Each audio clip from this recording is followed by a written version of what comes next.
Economy PYQs analysis चल रहा है और इंडस्ट्री का चैप्टर हम स्टार्ट करेंगे आज। The term West Texas intermediate sometimes found in the news. तो इस टॉपिक पर क्वेश्चन है, इससे रिलेटेड दूसरे टॉपिक्स होंगे हमारे। Indian energy security strategies, impact of crude oil prices on India's economy, renewable energy initiatives. इसी तरीके से हमने इससे पहले देखा था कि एग्रीकल्चरल इंपोर्ट्स एक्सपोर्ट्स पर रिलेटेड क्वेश्चन पूछा था। तो जो क्रूड ऑयल होता है वो हमारी इंपोर्ट का एक बड़ा सा पोर्शन होता है, तो इंपोर्ट और एक्सपोर्ट के कॉन्टेक्स्ट में भी ये इंपॉर्टेंट हो जाता है बैलेंस ऑफ पेमेंट के पर्सपेक्टिव से।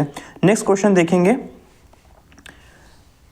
ट्रिम्स पर है, ट्रेड रिलेटेड इन्वेस्टमेंट मेजर्स। तो क्वांटिटेटिव रेस्ट्रिक्शन है इसमें। दूसरी चीज़ पूछा हुआ है कि गुड्स और सर्विसेज से रिलेटेड इन्वेस्टमेंट मैटर पर है, और रेगुलेशन ऑफ फॉरेन इन्वेस्टमेंट। तो इकॉनमी में ये टॉपिक है, ये हमने लिख लिया। इससे रिलेटेड दूसरी चीज़ें हैं, WTO agreements on trade, TRIPS versus TRIMS, इन दोनों में क्या डिफरेंस होता है, क्या कॉमनैलिटी है, क्यों लाए गए हैं, impact of TRIMS on India's FDI policy. अब जब हम बात करेंगे FDI पॉलिसी की, तो इससे रिलेटेड आपको theory as well as news में जो चल रहा है वो दोनों चीज़ें पता होनी चाहिए।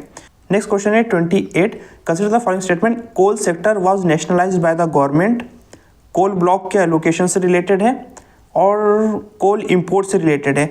अब तक आपने नोटिस किया होगा कि कोल इंपोर्ट पर क्वेश्चन आया है, और इससे पहले भी ऑयल से रिलेटेड क्वेश्चन आया था, इससे पहले एग्रीकल्चर इंपोर्ट से रिलेटेड क्वेश्चन आया था। तो इस कॉन्टेक्स्ट में आपको सारी चीज़ों को समझना ज़रूरी है। ये क्वेश्चन था। अब इससे रिलेटेड दूसरी इंपॉर्टेंट चीज़ें जो पूछी जा सकती है 2025 में, वो है commercial mining reforms, auction of coal blocks, role of Coal India Limited. अब इसी तरीके से कोल रेगुलेशन इलेक्ट्रिसिटी रेगुलेशन पर इकॉनमी में एक क्वेश्चन आया था।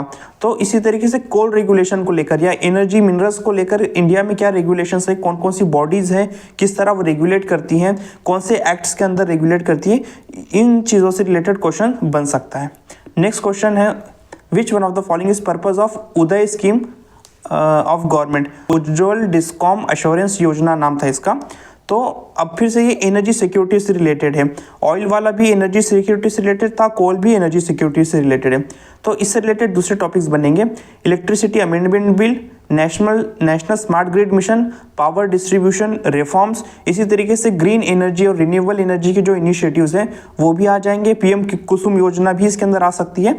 तो ओवरऑल एनर्जी सिक्योरिटी से रिलेटेड इंपोर्ट, एक्सपोर्ट और इंडिया के प्रोडक्शन और यूटिलाइजेशन, इन एस्पेक्ट्स पर ध्यान देना ज़रूरी है।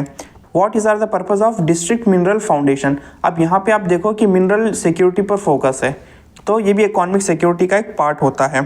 Purpose of district mineral foundation. दूसरे टॉपिक जो प्रिपेयर करने चाहिए वो होंगे, role in sustainable mining, revenue sharing mechanism, environmental impact mitigation. इसी तरीके से मेंस में एक टॉपिक आता है एनवायरमेंटल इम्पैक्ट असेसमेंट या फिर सोशल इम्पैक्ट असेसमेंट, ये चीज़ें भी रिलेटेड हैं। तो हो सकता है इन पर भी क्वेश्चन पूछा जाए, या फिर इन पर तो डायरेक्टली इससे रिलेटेड क्वेश्चन बन ही सकता है। यहाँ पर नेक्स्ट क्वेश्चन होगा 31, what is are the recent policy initiatives of government of India to promote manufacturing sector. इसमें है national investment and manufacturing zone, इसी को कहते हैं NIMZ। दूसरा है सिंगल विंडो क्लियरेंस, ये रेगुलेशन से रिलेटेड है, रेगुलेशन में ईज कैसे की जाए। तीसरी चीज़ है टेक्नोलॉजी एक्विजिशन, मतलब ये टेक्नोलॉजिकल एस्पेक्ट है, ये है गवर्नेंस से रिलेटेड और यह है इन्वेस्टमेंट से रिलेटेड। तो ये तीन चीज़ों पर क्वेश्चन पूछा है जो कि ओवरऑल मिलकर मैन्युफैक्चरिंग सेक्टर को बढ़ावा देगा इंडिया में। तो इस चीज़ को हम ध्यान रखेंगे। तो ये क्वेश्चन हुआ। इससे रिलेटेड स्कीम है मेक इन इंडिया। फिर जो गवर्नमेंट रेगुलेशन प्रमोट करने के लिए लाई है वो है प्रोडक्शन लिंक्ड स्कीम और आत्मनिर्भर भारत इन मैन्युफैक्चरिंग। आत्मनिर्भर एज अ फिजिकल पॉलिसी और गवर्नमेंट की तरफ से जो सपोर्ट किया गया था वो चीज़ है। तो इन मल्टीपल पैरामीटर्स पर आपको इस क्वेश्चन को समझना होगा, प्रिपेयर करना होगा। नेक्स्ट क्वेश्चन देखते हैं 32 है, overall index of industrial production, और इसमें 8 कोर इंडस्ट्रीज से रिलेटेड क्वेश्चन है। तो ये क्यों है 8 कोर इंडस्ट्रीज, नाम में ही उसका कि कोर इंडस्ट्रीज है, इंडिया की इकोनॉमी में बहुत इंपॉर्टेंट रोल प्ले करती हैं। तो इससे रिलेटेड क्वेश्चन होगा आपका इंडेक्स ऑफ इंडस्ट्रियल प्रोडक्शन पे क्वेश्चन बन सकता है।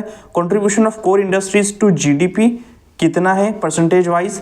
Trends in core sector growth, core sector में ओवरऑल ग्रोथ से ज़्यादा ग्रोथ हो रही है या कम ग्रोथ हो रही है, इंफ्रास्ट्रक्चर में कैसी ग्रोथ हो रही है, उससे कंपेयर करना है आपको। इस तरीके का थोड़ा सा कंपैरिजन और थोड़ा सा जो ट्रेंड है, UPSC अक्सर क्वेश्चन पूछता है इकोनॉमी में ट्रेंड से रिलेटेड, खासतौर पे जब बात आती है मैक्रो इकोनॉमिक पैरामीटर्स की तो ट्रेंड पकड़ना ज़रूरी हो जाता है। नेक्स्ट चैप्टर बनेगा आपका इन्फ्लेशन। क्वेश्चन नंबर 34 है, which one of the following is likely to be the most inflationary in effects. इनमें से कौन सा काम है जो सबसे ज़्यादा इन्फ्लेशन कर सकता है इकोनॉमी में। तो बेसिक सा क्वेश्चन है, उससे रिलेटेड क्या चीज़ें जानना ज़रूरी है, demand supply gap, demand driven, cost push inflation, ये सारी चीज़ें। राइजिंग फ्यूल प्राइजेस, क्योंकि इंडिया में ये इम्पोर्टेड इन्फ्लेशन का एग्जाम्पल है, इस वजह से रशिया यूक्रेन वॉर हो रहा है या कहीं पर ऑयल इंटरनेशनल मार्केट में ऑयल प्राइसेस बढ़ रहे हैं तो इंडिया में इन्फ्लेशन कैसे बढ़ेगा, ये रिलेशन समझना ज़रूरी है। इसी तरीके से सप्लाई चेन बॉटलनेक्स, खासतौर पे कोविड के टाइम पे सप्लाई चेन बॉटलनेक की वजह से भी इन्फ्लेशन बढ़ा था, तो ये कॉन्टेक्स्ट था। नेक्स्ट क्वेश्चन है question number 35, which one of the following steps is most likely to be taken at the time of an economic recession. इस टाइम पर इससे निपटने के लिए कौन से एक्शन गवर्नमेंट लेती है या इकोनॉमी में लेनी चाहिए। अगेन बेसिक्स को समझने की कोशिश कर रहा है इकोनॉमी के, तो इससे रिलेटेड दूसरी चीज़ें होगी, फिस्कल स्टिमुलस पैकेज क्या होते हैं, कैसे हेल्प करते हैं इकोनॉमिक रिसेशन से निपटने के लिए, मॉनेटरी ईजिंग बाय आरबीआई, ये क्या होती है, ये करता है गवर्नमेंट और ये चीज़ होती है आरबीआई की तरफ से, तो ये दो तरीके से काम करती है। फिर रोल ऑफ इंफ्रास्ट्रक्चर स्पेंडिंग, ये कैसे होती है और इसका रिलेशन क्या है रिसेशन से निपटने के लिए। नेक्स्ट है question number 36, Indian economy demand pull inflation के बारे में पूछा है कि कैन बी कॉज्ड या increase by which of the following, इनमें से किसकी वजह से डिमांड पुल इन्फ्लेशन होगा।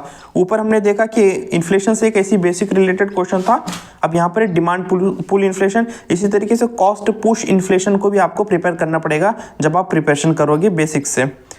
तो इससे रिलेटेड हम चीज़ें देख लेते हैं। Impact of rising income, middle class की जो इनकम बढ़ते जा रही है उसकी वजह से इन्फ्लेशन पे क्या असर हो रहा है, ये चीज़ समझनी है। Access liquidity in markets, high consumer demand, ये तीनों चीज़ें रिलेटेड हैं। नेक्स्ट क्वेश्चन बनेगा, consider the following statements. CPI WPI पे क्वेश्चन है, WPI, CPI, reserve bank of India, WPI. Overall पूछ रहा है कि इन्फ्लेशन के लिए कौन सा इंडेक्स यूज़ किया जाता है, कितने इंडेक्स अवेलेबल है, कौन सी ऑर्गेनाइजेशन किस इंडेक्स को अपना बेस बना के एक्शन लेती है।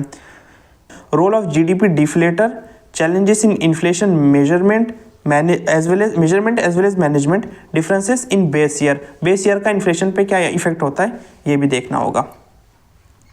क्वेश्चन नंबर 38 है, with reference to inflation in India which of the following statement is correct.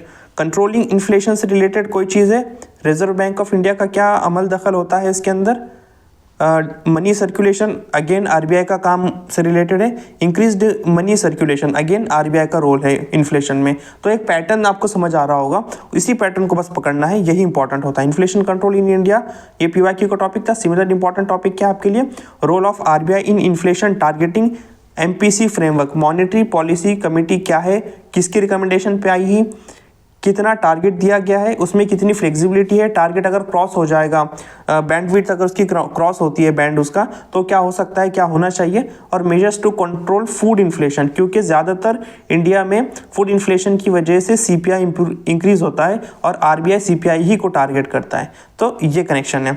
Next topic question number 39, consider the following statements. Inflation benefits the debtors, inflation benefits bond holders. इन दोनों के context में कर्ज लेने वाले और देने वाले पे इन्फ्लेशन का क्या इफेक्ट होता है। तो ये बेसिक क्वेश्चन है लेकिन आपको करना ज़रूरी है। Real versus nominal interest rate, impact on inflation on savings, inflation indexed bonds, ये कुछ इंडिकेटिव टॉपिक्स हैं। इसके अलावा और भी चीज़ें आएंगी, लेकिन जो यहाँ पर हम बताने की कोशिश कर रहे हैं वो है कि आपको एक ट्रेंड पकड़ना पड़ेगा कि किस डायरेक्शन में बात हो रही है, किस ग्रुप में किस थिंकिंग के साथ इकोनॉमी काम करती है।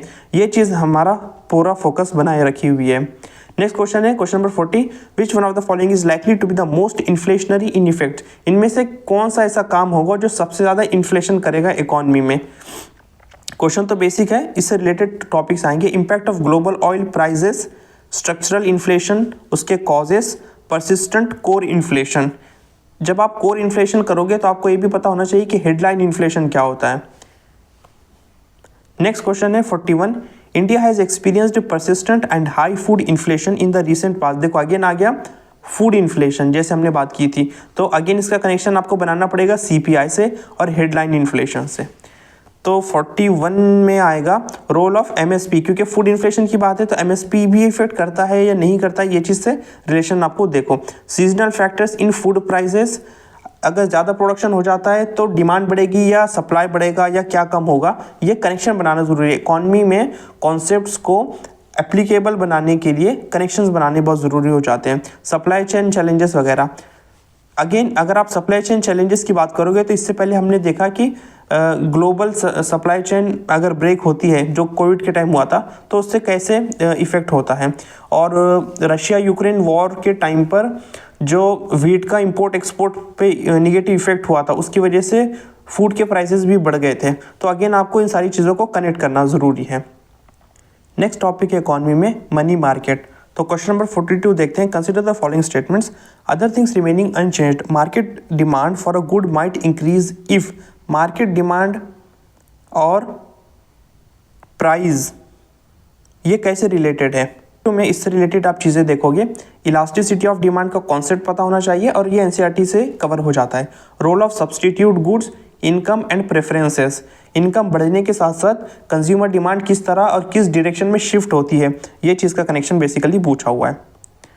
43 में पूछ रहा है गोल्ड ट्रेंच या रिजर्व ट्रेंच, तो इससे रिलेटेड दूसरी चीज़ें होंगी। Role of IMF in international finance, India's quota in IMF, SDR allocation.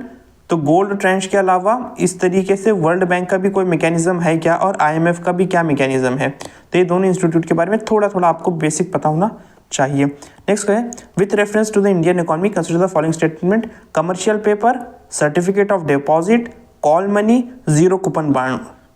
अब इन चारों चीज़ों में आपको एक चीज़ कॉमन अगर आप देखोगे तो समझ में आएगा कि ये मनी मार्केट से रिलेटेड चीज़ें, पैसे लेन देन के लिए। तो शॉर्ट टर्म मनी मार्केट का बेसिक्स, क्या क्या इंस्ट्रूमेंट्स उसमें यूज़ होते हैं, रोल ऑफ ट्रेजरी बिल्स क्या है, जी सिक्योरिटीज़ क्या होती है, आरबीआई का रोल क्या है लिक्विडिटी मैनेजमेंट में, ओपन मार्केट ऑपरेशंस क्या होते हैं, और मनी मार्केट में और कौन से टूल्स है जिसको हम इंस्ट्रूमेंट्स कहते हैं वो कैसे काम करते हैं। ये इस तरह का कोई भी क्वेश्चन आएगा तो आप उसको आराम से हैंडल कर सकते हो। नेक्स्ट क्वेश्चन पूछ रहा है बिटकॉइंस के बारे में। यहाँ पर भी बिटकॉइन का है, बिटकॉइन के एड्रेस के बारे में, सेंट्रल बैंक का क्या रिलेशन है इसमें, और ऑनलाइन पेमेंट के कॉन्टेक्स्ट में क्या बात हो सकती है। ये बेसिक चीज़ है। तो अगेन आपको ओवरऑल इसको कनेक्शन बना के समझना पड़ेगा कि बिटकॉइन कहाँ पे फिट होता है। क्या ये ट्रेडिशनल करेंसी है, क्या आरबीआई मैनेज करता है, क्या गवर्नमेंट मैनेज करती है, या ये एक अलग से मैकेनिज्म चलता है, और अगर अलग से मैकेनिज्म चल रहा है तो इस पर क्वेश्चन क्यों पूछा जा रहा है, ये चीज़ें हैं। तो इनसे रिलेटेड दूसरी चीज़ें हो जाती हैं crypto currency, regulation in India, blockchain technology. Science and technology की बात करें तो साइंस एंड टेक में चला जाएगा, लेकिन इसी से रिलेटेड इसलिए मैंने यहाँ पे लिख दिया है। नेक्स्ट है आरबीआई डिजिटल रूपी और ई रूपी, ठीक है, ये सारी चीज़ें क्या हैं तो ये आपको पता कर लेना चाहिए। नेक्स्ट क्वेश्चन आता है 46, what is are the purpose of government's sovereign gold bond scheme and gold monetization scheme. अब यही दो स्कीम्स क्यों पूछी है ये आपको समझने की ज़रूरत है कि दोनों गोल्ड से रिलेटेड है और इंडिया में बहुत ज़्यादा गोल्ड का इंपोर्ट होता है। अगेन हमने देखा कि इंपोर्ट किस किस का इंपॉर्टेंट हो रहा था, ऑयल के कंटेक्स्ट में इंपॉर्टेंट था, फिर आपका कोई भी एनर्जी सिक्योरिटी वाली चीज़ से रिलेटेड था तो वो इंपॉर्टेंट है, मिनरल सिक्योरिटी से रिलेटेड चीज़ थी वो इंपॉर्टेंट था, और गोल्ड से क्या होता है आपका एक तरीके से फॉरेक्स पे बहुत ज़्यादा इफेक्ट होता है। इस कॉन्टेक्स्ट में ये क्वेश्चन पूछा है, तो ये समझोगे तभी आप इस तरह की स्कीम्स को कवर कर पाओगे, वरना तो हज़ारों स्कीम से अगर आप हर एक स्कीम को इक्वल इंपॉर्टेंस दोगे तो कभी चीज़ें कवर नहीं हो पाएंगी। इससे रिलेटेड चीज़ें यहाँ पे advantages of gold bonds, impact on current account deficit, gold reserve management, और बैलेंस ऑफ पेमेंट का जो आपका कॉन्सेप्ट है वो भी यहाँ पे काम आएगा। नेक्स्ट है what does venture capital mean. Again पैसे से लेन देन से रिलेटेड है, मार्केट में कैसे चीज़ काम करती है तो ये यहाँ पे है। इससे रिलेटेड टॉपिक है role in startups, venture capital का रोल क्या है स्टार्टअप में, एंजल इन्वेस्टर्स कौन हैं, और रिसेंट में इन पे टैक्सेशन में भी चेंजेस आए हैं तो वो टैक्सेशन में क्या चेंजेस आए हैं वो भी देखना है।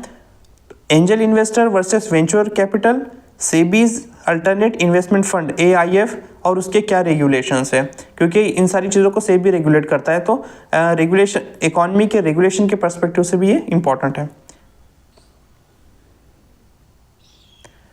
48 में है a rise in the general level of prices में be caused by an increase in the money supply, मतलब प्राइस राइज कैसे होते हैं, मनी सप्लाई से, एग्रीगेट लेवल ऑफ आउटपुट से, इफेक्टिव डिमांड से, मतलब इनमें क्या रिलेशन है। अगेन बहुत बेसिक है, इन्फ्लेशन चैप्टर अगर आप पढ़ोगे तो उसमें सारी चीज़ें कवर हो जाएंगी।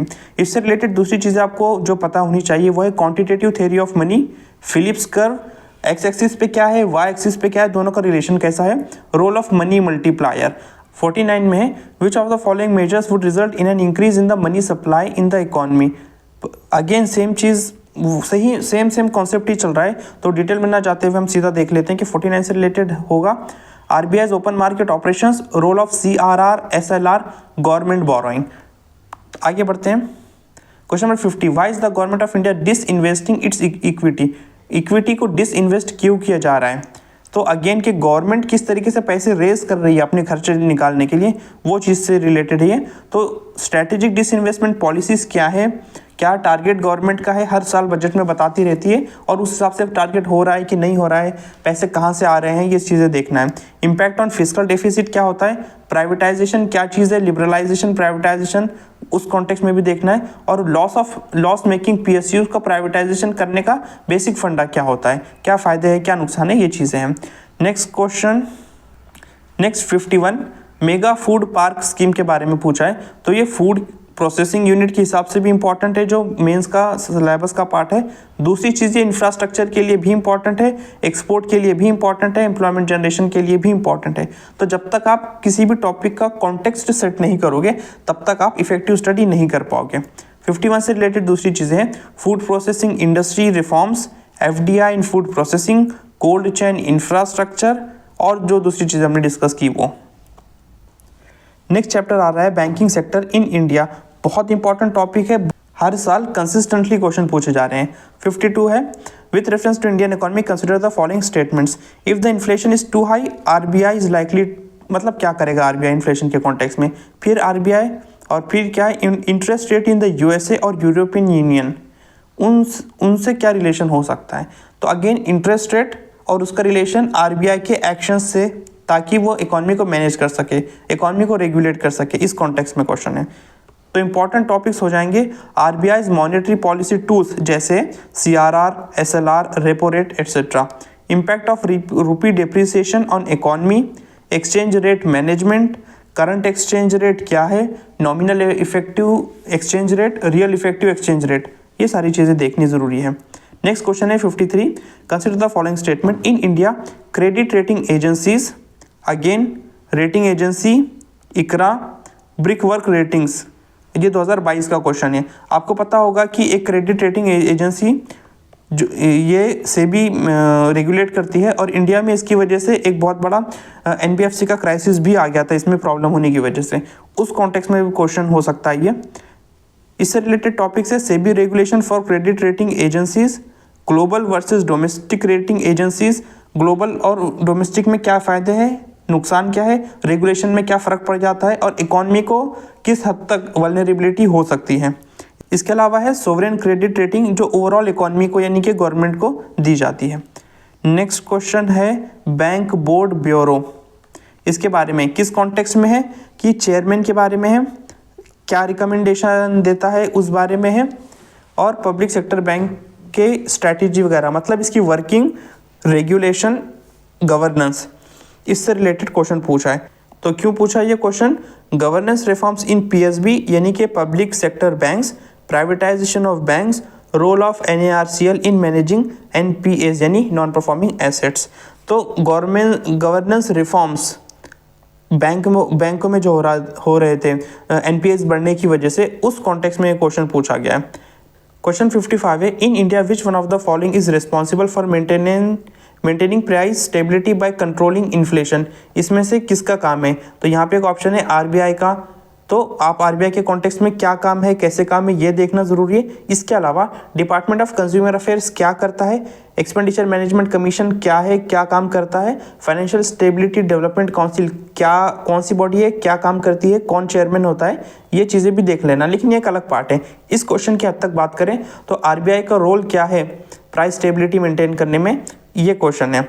तो गवर्नेंस एंड बाकी दूसरों का रोल है। Structure of RBI, autonomy of central bank, challenges in central banking और monetary policy committee and its working, ये चीज़ें।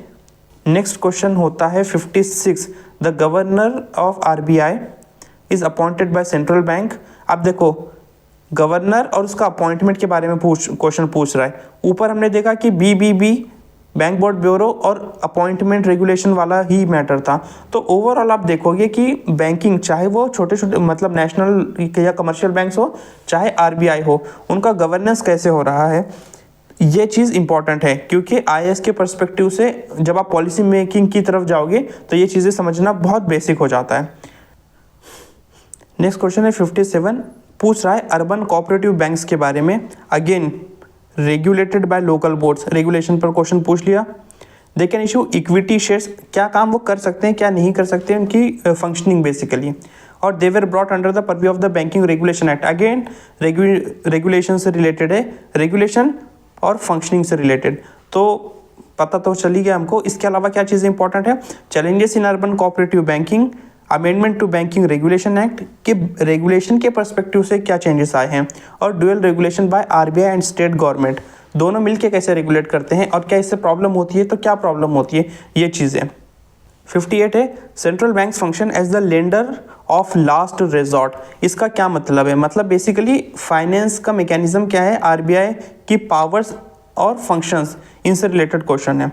तो दूसरी चीज़ इंपॉर्टेंट हो सकती है functions of RBI in crisis management, financial stability reports, emergency liquidity assistance, किस तरह देता है, गवर्नमेंट को देता है या बैंक्स को देता है और कैसे देता है। गवर्नमेंट को देता है तो किस मैकेनिज्म में देता है, वेज एंड मीन्स एडवांसेस क्या होते हैं, कितने पैसे दिए जाते हैं, क्या लिमिट है, पहले क्या मैकेनिज्म था, डायरेक्टली पैसे प्रिंट करते हैं क्या, ये सारी चीज़ें कनेक्ट करके याद रखना आसान होता है। नेक्स्ट है 59, if another global financial crisis happens in near future, जैसे 2008 में हुआ था, तो इस तरह का अगर कुछ फाइनेंशियल क्राइसिस हो जाता है तो क्या एक्शन या पॉलिसीज सबसे ज़्यादा बेटर रहेगी इंडिया को इम्यून करने के लिए। तो ये चीज़ें हैं, जैसे इससे पहले भी एक क्वेश्चन आया था कि रिसेशन अगर हो रहा है इकॉनमी में तो क्या एक्शंस लेने चाहिए। अब पूछ रहा है कि ग्लोबल फाइनेंशियल क्राइसिस हो रहा है तो क्या एक्शंस हम ले सकते हैं, मतलब एक प्रिवेंशन वाली स्ट्रेटजी यहाँ पे सोचने की कोशिश की जा रही है। तो इससे रिलेटेड दूसरी चीज़ें क्या होगी, role of Basel norms, contingency plans, liquidity infusion measures और भी बहुत सारी चीज़ें आएंगी। ये बेसिक बात है जो हमने यहाँ पे नोट की। नेक्स्ट क्वेश्चन है 60, इसमें एक विड्रॉ ऑफ मनी की बात की गई है, डिमांड डिपॉजिट, और उसका रिलेशन कैसे रहेगा मनी सप्लाई पे। तो बेसिकली आपको मनी सप्लाई से रिलेटेड चीज़ों के बारे में आइडिया होना चाहिए, तो उसी से एप्लीकेशन बेस्ड क्वेश्चन है अंडरस्टैंडिंग का। क्वेश्चन नंबर 61 में बात की जा रही है इंटरेस्ट कवरेज रेशो की एक फर्म के लिए, तो बहुत आसान सी चीज़ है ये। इससे रिलेटेड दूसरी चीज़ें हैं डेट सर्विसिंग रेशो क्या होता है, importance in assessing financial health of companies, company के लेवल पे फाइनेंशियल हेल्थ कैसे मेंटेन की जाती है, गवर्नमेंट इस पे कैसे नज़र रखती है, किन पैरामीटर्स की बेसिस पर रेगुलेशन किया जाता है, ये चीज़ें समझनी है। 62 में पूछ रहा है expansionist monetary policy RBI. Again हमने देख लिया कि एक्सपांशनिस्ट मॉनेटरी पॉलिसी में क्या होता है, कॉन्ट्रैक्शनरी मॉनेटरी पॉलिसी में क्या होता है, आरबीआई क्या करता है, कौन कौन से टूल्स होते हैं उसके पास रेगुलेशन करने के लिए, इस तरह की चीज़ें, मतलब आरबीआई कैसे बीच में पड़ के इकॉनमी को रेगुलेट करता है, ये चीज़ें हमको समझना है। इससे रिलेटेड दूसरी चीज़ें impact on liquidity, credit growth and inflation, RBI के एक्शन से इन चीज़ों पे कैसे इफेक्ट होता है। Transmission mechanism of monetary policy, क्या क्या टूल्स हैं, क्वांटिटेटिव, क्वालिटेटिव और इस तरह के जो टूल्स हैं वो सब यहाँ पे समझना है। वो समझेंगे तभी इस तरह के आरबीआई से रिलेटेड क्वेश्चन हम कर पाएंगे। 63 है in terms of short term credit delivery to the agriculture sector district central cooperative banks. देखो अगेन क्वेश्चन पूछ लिया डिस्ट्रिक्ट सेंट्रल कोऑपरेटिव बैंक्स, इससे पहले भी क्वेश्चन पूछ लिया था इसी का, वो रेगुलेशन से रिलेटेड था। ये किससे रिलेटेड है, डिलीवर मोर क्रेडिट, मतलब क्या काम करते हैं, फंक्शन से रिलेटेड है। तो function as well as regulation दोनों चीज़ें इंपॉर्टेंट है। यहाँ पे है शेड्यूल्ड कमर्शियल बैंक्स और रीजनल रूरल बैंक्स, तो जितने भी टाइप के बैंक्स हैं उनकी क्या फंक्शनिंग है और उनको रेगुलेट कैसे किया जाता है, ये चीज़ें इंपॉर्टेंट है बैंकिंग वाले चैप्टर के कॉन्टेक्स्ट में। फिर है डिस्ट्रिक्ट सेंट्रल कोऑपरेटिव बैंक्स और प्राइमरी एग्रीकल्चर क्रेडिट सोसाइटीज़। ये बहुत प्राइमरी लेवल पे होती है, बिल्कुल विलेज बेसिक लेवल पे। तो इसका भी काम एक तरीके से बैंक का ही होता है, बैंक की तरह ही काम होता है हायर लेवल के हिसाब से। तो ओवरऑल यही कॉन्टेक्स्ट है। इससे रिलेटेड दूसरी चीज़ें आएंगी, रोल इन रूरल क्रेडिट, लोगों को किस तरीके से फाइनेंस दिया जाता है रूरल एरियाज़ में, फाइनेंशियल इंक्लूजन जो कि आजकल काफ़ी चल रहा है, लेकिन through cooperative banks. Commercial bank तो हर जगह नहीं होते, तो जहाँ नहीं होते वहाँ कोऑपरेटिव बैंक्स होते हैं, तो उनका क्या मैकेनिज्म होता है और नाबार्ड का रोल क्या है इस पूरे खेल में, फाइनेंशियल इंक्लूजन वाले में और रूरल क्रेडिट या रूरल ग्रोथ, रूरल इंफ्रास्ट्रक्चर में नाबार्ड का रोल। नाबार्ड एक तरीके से रीफाइनेंसिंग इंस्टीट्यूट भी है और रेगुलेट भी करता है, तो दोनों फंक्शन से भी और रेगुलेशन के हिसाब से भी वो इंपॉर्टेंट है। क्वेश्चन नंबर 64 देखते हैं। The service area approach was implemented under the purview of. Service area approach, जुगाड़ से भी इसका आंसर कर सकते हैं, लेकिन फिलहाल हम देख लेंगे integrated rural development programme.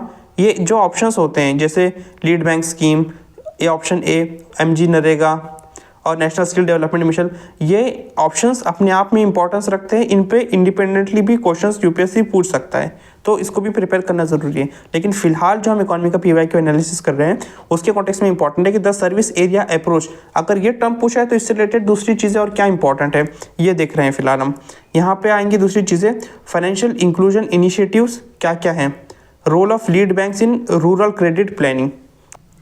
Next है question 65, the chairman of public sector banks are selected by the chairman. देखो अगेन वही चीज़ आ गई, bank board bureau, RBI, union ministry. ये जो जब तक आप पैटर्न नहीं पकड़ोगे तब तक चीज़ें आपके लिए बड़ी मुश्किल हो जाएंगी। एक मरतबा आपने पैटर्न पकड़ना शुरू कर दिया तो फिर चीज़ें बहुत आसानी से हो जाती हैं। Appointment process, role in corporate governance, bank consolidation trends, role of banks in governance. Next topic है, which of the following is not included in the assets of a commercial bank.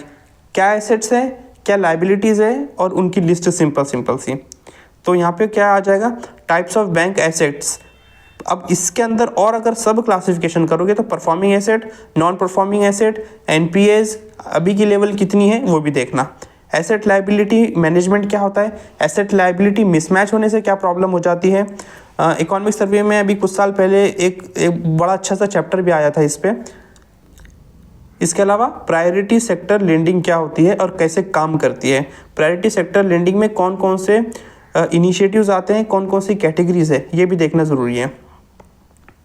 67 है, which of the following is issued by registered foreign portfolio investor. ठीक है, registered foreign portfolio investor क्या देते हैं, certificate of deposit, commercial paper, promissory notes या participatory notes, इनमें से क्या देते हैं। तो चारों चीज़ें इंडिपेंडेंटली अपनी जगह पे इंपॉर्टेंट है, इनको पढ़ लेना। लेकिन इस क्वेश्चन के पर्सपेक्टिव में क्या इंपॉर्टेंट है वो है impact of foreign portfolio investments on market volatility, FPI regulations कैसे होता है, role in India's growth story, अब तक का क्या रोल प्ले किया है। एफडीआई में, खैर ये तो एफपीआई पे क्वेश्चन है, लेकिन इसी तरीके से एफडीआई भी इंपॉर्टेंट है और उसमें भी बहुत सारी चीज़ें करनी है, जब आएगा हम तब उसको कवर कर लेंगे। नेक्स्ट है 68, क्वेश्चन पूछ रहा है कि गवर्नमेंट या फिर आरबीआई अगर स्टॉप करना चाहते हैं इंडियन रुपये का स्लाइड होना तो वो क्या एक्शंस करते हैं या कर सकते हैं या उन्हें करना चाहिए। क्वेश्चन इसलिए पूछा है ताकि आपकी समझ यहाँ पे जाहिर हो सके। तो 68 से रिलेटेड दूसरी टॉपिक जो हो जाएगी वो है role of RBI in forex intervention. जब तक आपको ये चीज़ पता नहीं होगी आप इस क्वेश्चन का आंसर नहीं कर पाओगे। इसी तरीके से इससे रिलेटेड दूसरी चीज़ है currency swap agreements, impact of current account deficit.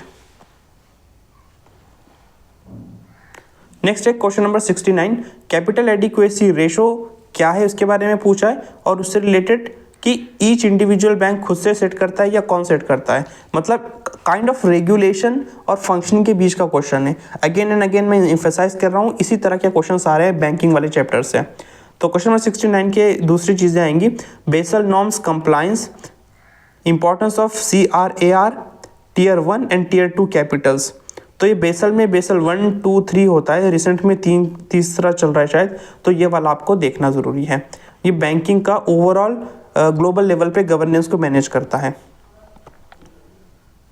Question number 70 है which one of the following statements correctly describes the meaning of legal tender money. बहुत बेसिक क्वेश्चन है। इससे रिलेटेड दूसरे टॉपिक्स क्या है, difference between legal tender and non legal tender, fiat money क्या होता है, क्रिप्टो करेंसी रेगुलेशंस क्या है, क्रिप्टो करेंसी क्या है ये तो हम ऊपर ही देख चुके हैं, तो अब उससे रिलेटेड रेगुलेशंस यहाँ पे देख लेना।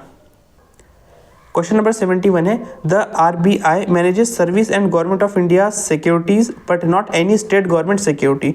मतलब क्वेश्चन ये पूछ रहा है कि आरबीआई गवर्नमेंट की सिक्योरिटीज़ मैनेज करती है या नहीं करती है, सेंट्रल गवर्नमेंट की करती है या स्टेट गवर्नमेंट की भी करती है। बेसिकली गवर्नमेंट को क्या सर्विस देती है आरबीआई, ये क्वेश्चन है। ट्रेजरी बिल से रिलेटेड। और तीसरी चीज़ है ट्रेजरी बिल्स डिस्काउंट पे दिए जाते हैं या पार वैल्यू पे दिए जाते हैं, तो ये तो आपको पता होना ही चाहिए कि डिस्काउंट पे देने का क्या मतलब है, पार वैल्यू पे देने का क्या मतलब है, और आरबीआई का रोल कैसा है इसके मैनेजमेंट में, ये चीज़ यहाँ पे इस क्वेश्चन में इंपॉर्टेंट है। अब इससे रिलेटेड दूसरे टॉपिक्स क्या इंपॉर्टेंट है, वो है जीसेक मार्केट डेवलपमेंट। जीसेक मतलब गवर्नमेंट सिक्योरिटी मार्केट डेवलपमेंट कैसे हो सकता है, क्यों होना चाहिए, बैंक से पैसे लेके काम नहीं हो सकता है क्या, जीसेक को क्यों बढ़ावा मिलना चाहिए, सेकेंडरी मार्केट क्या होता है, प्राइमरी मार्केट क्या होता है, जीसेक ज़्यादातर किस मार्केट में चलते हैं, क्यों चलती हैं, ये सारे कनेक्शंस टू कनेक्शंस आप बनाते हुए पढ़ाई करेंगे। रोल ऑफ आरबीआई एज डेप्ट manager, types of treasury bills. ठीक है, जीसेक और ट्रेजरी बिल्स दोनों का बेसिक तो पता होना ही चाहिए। क्वेश्चन नंबर 72 है with reference to the governance of public sector banking in India consider the following statement. सीधा सीधा क्वेश्चन में ही पूछ लिया कि governance of public sector banking. ठीक है, बार बार यही थीम रिपीट हो रहा है, यही थीम अगर आप अच्छे से कर लोगे तो ज़बरदस्त आपके मार्क्स आ सकते हैं। Capital infusion as a part of reforms समझ लो। To put the public sector banks in order, the merger of associate banks. ठीक है, मर्जर किया गया और कैपिटल इन्फ्यूजन किया गया, तो पब्लिक सेक्टर बैंक के रिफॉर्म्स की बात हो रही है। इससे रिलेटेड दूसरी चीज़ें क्या है, प्राइवेटाइजेशन ट्रेंड्स कैसे रहे हैं, अभी 5-6 बैंक्स मिले थे, वो कौन कौन से बैंक्स थे, क्यों मिले थे, क्या प्रॉब्लम हो गई थी, कौन से बैंक में क्या फ्रॉड हो रहे हैं, ये भी न्यूज़ में चलता रहता है। दूसरा क्या है, बैंक कंसोलिडेशन। कंसोलिडेशन में मर्जर में क्या डिफरेंस होता है, एक्विजिशन क्या होता है, सेपरेशन कैसे होता है, ये चीज़ें आपको थोड़ा सा कॉरपोरेट एंगल से भी और गवर्नेंस के एंगल से भी पता होनी ज़रूरी है। एनपीए मैनेजमेंट स्ट्रैटेजीज क्या होती है, बैंक किस तरीके से एनपीए मैनेज करते हैं, नॉन परफॉर्मिंग एसेट्स, ये चीज़। नेक्स्ट क्वेश्चन है 73 which of the following statements is are correct regarding monetary policy committee. Basic बात है, ये तो हम बार बार देख ही रहे हैं, तो इससे रिलेटेड दूसरी चीज़ें क्या है, composition and functioning of monetary policy committee. Urjit Patel committee की रिकमेंडेशन की बेसिस पे क्या सजेशंस थे, उस पर क्या एक्शन लिया गया, कब बनाई गई, क्या टारगेट दिए गए, टारगेट सेट कौन करता है, खुद से सेट करती है कि गवर्नमेंट सेट करके देती है, ये सारी चीज़ें। और composition and functions. Inflation targeting framework, actual framework क्या है, डिसीजन मेकिंग प्रोसेस कैसे होता है, फाइनल डिसीजन कौन लेता है, चेयरमैन कौन होता है, ये सारी चीज़ें। Question number 74 the establishment of payment bank. देखो, पेमेंट बैंक फाइनेंशियल इंक्लूजन के लिए, और दूसरा है एस्टैब्लिशमेंट कैसे हो रहा है। तो कोई चीज़ आप एस्टैब्लिशमेंट करने की बात कर रहे हो तो एक तरीके से गवर्नेंस के ही पार्ट में आ गया, फंक्शनिंग गवर्नेंस इससे रिलेटेड। फाइनेंशियल इंक्लूजन के लिए बात सही है। मोबाइल टेलीफोन कंपनीज भी कर सकती हैं या नहीं कर सकती पेमेंट बैंक के लिए। और क्या है, क्रेडिट कार्ड देती है, डेबिट कार्ड देती है, फंक्शनिंग क्या, कौन सा कार्ड दे रही है, कौन सी सर्विस दे रही है, ये फंक्शनिंग से रिलेटेड हो गया। Payment bank can not undertake lending activities, again functioning, क्या काम कर सकती क्या नहीं कर सकती, तो पेमेंट बैंक से रिलेटेड ये था। इसके अलावा role of digital payment ecosystem क्या है। डिजिटल पेमेंट आजकल बहुत बढ़ रही है, फ़ोन पे, गूगल पे, भीम पे, यूपीआई और भी बहुत सारे, एनपीसीआई ने क्या काम किए हैं, कौन से बैंक, कौन से एक्ट के अंदर ये चीज़ें रेगुलेट हो रही हैं, ये एक्ट पता होना ज़रूरी, बहुत सारे लोगों को एक्ट ही नहीं पता ही है। चैलेंजेस इन पेमेंट बैंक ऑपरेशन क्या आते हैं, एग्जाम्पल्स ऑफ पेमेंट बैंक, कम से कम 2-4 एग्जाम्पल्स तो आपको पता होने ही चाहिए। अच्छा, एक बात मैं बता दूं कि हम फिलहाल कंटेंट पे ज़्यादा डिस्कशन नहीं कर रहे हैं, हमें एक बस इकोनॉमी की थिंकिंग डेवलप करने की कोशिश कर रहे हैं। बिना थिंकिंग के इकॉनमी हो चाहे कोई और सब्जेक्ट हो, आप नहीं समझ सकते, ना आपको याद हो पाएगा, ना आप रिवाइज कर पाओगे, ना अच्छे से स्कोर कर पाओगे। तो एक थिंकिंग डेवलप करना, सब्जेक्ट का मिजाज समझना ज़रूरी है। उसी कॉन्टेक्स्ट में ये पूरा PYQ एनालिसिस हमारा चल रहा है। तो कंटेंट पे या क्वेश्चन के आंसर पे हमारा फोकस है ही नहीं, हमारी थिंकिंग डेवलप करने पे फोकस है। नेक्स्ट क्वेश्चन है बैंकिंग वाला। The term core banking solution is sometimes seen in the news. और क्या है? It is a network of bank branches which enables customers to operate. Basically core banking solution क्या होता है ये पूछ रहा है। Effort to increase RBI's control. क्या ये RBI की तरफ से एक्शन है, या फिर डिटेल्ड प्रोसीजर है by which a bank with huge non performing asset is taken over by another bank. तो ये बेसिकली कोर बैंकिंग सॉल्यूशन क्या होता है ये आपको पता होना चाहिए। इससे रिलेटेड दूसरी चीज़ें आएंगी। एडवांटेजेस क्या है इसके, डिसएडवांटेजेस क्या है, इंटरऑपरेबिलिटी के बारे में क्या बात है। अगर आपके पैसे SBI में हैं तो वहाँ से उठा के पंजाब नेशनल बैंक में आपको डालना है, तो उसमें कैसे मैकेनिज्म होता है, कैसे चीज़ें काम करती है। डोमेस्टिक बैंक्स और फॉरेन बैंक्स के बीच में कैसे कनेक्शन होता है, क्या उसके लिए कोई सिस्टम है, IFSC कोड क्या होते हैं, ये सारी चीज़ें। इम्प्लीमेंटेशन चैलेंजेस एक्चुअल क्या आते हैं। इम्प्लीमेंटेशन चैलेंजेस में गैप होने की वजह से बैंक में फ्रॉड हो जाता है, तो ये चैलेंजेस को समझना ज़रूरी है। नेक्स्ट क्वेश्चन है 76। What is are the purpose of marginal cost of fund based lending rate. MCLR rate क्या होता है, कौन सेट करता है ये रेट। इस तरह के और कौन कौन से रेट्स है, वो इकॉनमी में कैसे इफ़ेक्ट करते हैं ये चीज़ें। इससे रिलेटेड दूसरे टॉपिक से कंपैरिजन विद बेस रेट क्या होता है, बैंक रेट क्या होता है, repo rate, reverse repo rate, ये सारी चीज़ें। Impact on borrowing cost, MCLR and monetary policy. Next question आ रहा है 77। प्रधानमंत्री जन धन योजना। ये एक कोई सादी सीधी स्कीम नहीं है, स्कीम काफ़ी बड़ी है, लेकिन इकॉनमी में हम क्यों पढ़ रहे हैं इस स्कीम को, ये समझना ज़रूरी है। तो बेसिकली ये करवाती है आपका फाइनेंशियल इंक्लूजन, उसको टारगेट करती है। तो बैंकिंग, इकॉनमी, सेविंग्स, इन्वेस्टमेंट, और फिर इन्वेस्टमेंट आएगा तो उससे इंफ्रास्ट्रक्चर में पैसा जा सकता है। इस सारे कॉन्टेक्स्ट में ये स्कीम लाई गई है, तो कॉन्टेक्स्ट समझना इंपॉर्टेंट है। इससे रिलेटेड दूसरी चीज़ें फाइनेंशियल लिटरेसी ड्राइव्स, क्या क्या काम किए गए। इससे पहले क्वेश्चन आया था लीड बैंक स्कीम के बारे में। पेमेंट बैंक भी बनाए गए हैं, क्यों बनाए जा रहे हैं ये सारी चीज़ें। डिजिटाइजेशन किया जा रहा है बैंकिंग का, क्यों किया जा रहा है, सब फाइनेंशियल इंक्लूजन के लिए। फाइनेंशियल इंक्लूजन क्यों किया जा रहा है, सेविंग्स के लिए। सेविंग्स क्यों बढ़ाई जा रही है, इन्वेस्टमेंट के लिए। तो इस तरीके से आपको कनेक्शन बनाते हुए पढ़ना ज़रूरी है। Okay, progress in financial inclusion अब तक कितना हुआ, कितने परसेंटेज में हुआ, कितने लोग कर चुके हैं, कितने नहीं किए, कहाँ प्रॉब्लम्स आ रही हैं, रूरल एरियाज़ में ज़्यादा है कि अर्बन एरियाज़ में ज़्यादा है, मोबाइल कितने लोग चला रहे हैं। फाइनेंशियल इंक्लूजन बढ़ रहा है तो डिजिटल कॉन्टेक्स्ट में भी फाइनेंशियल इंक्लूजन बढ़ रहा है, तो डिजिटल लिटरेसी है या नहीं है। फाइनेंशियल इंक्लूजन हो गया लेकिन डिजिटल लिटरेसी नहीं है तो क्या प्रॉब्लम्स आ रहे हैं, फ्रॉड हो रहे हैं, ये सारी चीज़ें। Use of direct benefit transfer, ये गवर्नमेंट ने अपनी तरफ से एक एक्शन लिया है ताकि फाइनेंशियल इंक्लूजन को यूज़ करते हुए अपना खर्चा कम करके डायरेक्ट बेनिफिट ट्रांसफ़र का फुल यूटिलाइजेशन किया जा सके। नेक्स्ट क्वेश्चन है 78। When the reserve bank of India reduces statutory liquidity ratio, SLR कम किया तो क्या होगा। तो उसके लिए पहले आपको ये पता होना चाहिए कि SLR यूजुअली करता क्या है, SLR के कम होने से क्या फ़र्क पड़ता है। फिर CRR क्या है, उसकी कमी ज़्यादती से क्या होता है। SLR हो गया, CRR हो गया, ये कौन से टूल्स हैं। इसके अलावा इनकी कैटेगरी में कौन से और दूसरे टूल्स हैं, उसके अलावा दूसरी कैटेगरी है उसमें कौन से टूल्स है मॉनेटरी पॉलिसी के। ये सारी चीज़ें हैं जो कनेक्शन से कनेक्शन बनाते रहो और समझते रहो, याद करते रहो। इस तरह की दूसरी चीज़ें impact on liquidity, credit growth and inflation. 79 है बेसल 3 अकॉर्ड और सिंपली बेसल 3। अभी हमने देखा ऊपर भी क्वेश्चन आया था एक बेसल वाला, ये भी बेसल है। मतलब ये क्या है, ग्लोबल बैंकिंग गवर्नेंस कैसे काम करती है उस कॉन्टेक्स्ट में ये चीज़ें हैं। टियर 1 कैपिटल, टियर 2 कैपिटल अभी देखा ना हमने, तो वो चीज़ें यहाँ पे।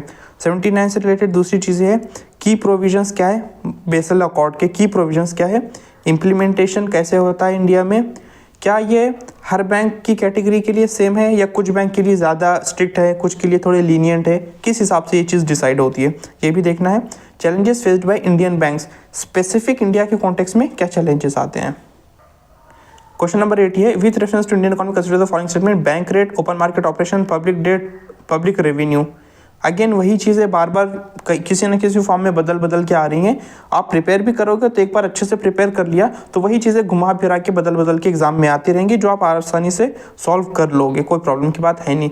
इससे रिलेटेड दूसरी चीज़ें क्या है, क्वांटिटेटिव एंड क्वालिटेटिव टूल्स, जो मैं बार बार बात कर रहा हूँ, पॉलिसी ट्रांसमिशन मैकेनिज्म कैसे होता है, रोल इन इकोनॉमिक ग्रोथ क्या है, मॉनेटरी पॉलिसी का रोल क्या है इकोनॉमिक ग्रोथ के कॉन्टेक्स्ट में। अब क्वेश्चन नंबर 81 है marginal standing facility rate, net time and demand liabilities. छोटे छोटे टर्म से, इससे पहले ऊपर कौन सा टर्म पूछा था, MCLR पूछा था, अब क्या पूछा, मार्जिनल स्टैंडिंग फैसिलिटी रेट। कभी पूछ सकता है बैंक रेट। इस तरह की चीज़ें टर्म्स जो हैं वो अच्छे से आप कवर कर लोगे। तो 81 में इससे रिलेटेड टर्म्स क्या है, लिक्विडिटी एडजस्टमेंट फैसिलिटी LAF होता है, दूसरी चीज़ होती है MSF होता है, मार्जिनल स्टैंडिंग फैसिलिटी। ठीक है, इन दोनों में डिफरेंस क्या है, कॉमनैलिटी क्या है, रेपो रेट क्या है, रेपो रिवर्स रेपो क्या होता है, इंपॉर्टेंस इन मॉनेटरी पॉलिसी क्या है, किसका ज़्यादा इफेक्ट होता है, किसका कम इफेक्ट होता है। 82 है what is are the facilities the beneficiary can get from the services of business correspondent.